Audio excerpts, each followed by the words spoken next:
আসসালামু আলাইকুম সম্মানিত দর্শক সবে কিতা করে আছেন নিবালা।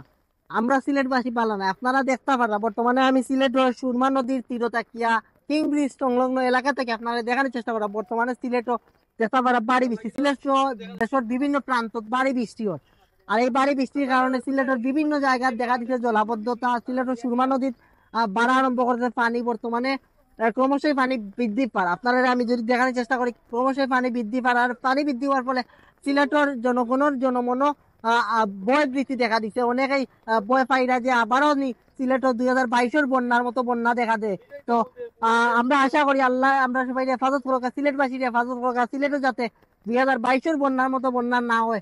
আমরা এই বন্যা থাকি বাঁচিয়া যাতে বাঁচিয়ে থাকি। বর্তমানে বন্যার পানি বৃদ্ধি পায়, তবে ক্রমশই আমরা যতটুকু ধারণা করি সুরমা নদীর পাড়ও আইছি যে অনেক বৃদ্ধি পাইছে পানি, ইলা কিচ্ছু নাই। পানি এখনো বিপদসীমার নিচে আছে, বিপদসীমা অতিক্রম করছে না। আমরা আপনারা যেটা জানানোর চেষ্টা করলাম এখনো পানি নর্মালি আছে। তবে আজকে যেভাবে বৃষ্টি হয়েছে, যেভাবে বাড়ি বৃষ্টি হওয়ার বর্তমানে ইলা যদি বৃষ্টি হয় তাইলে ধারণা করা যায় যে বড় বন্যা হইতে পারে।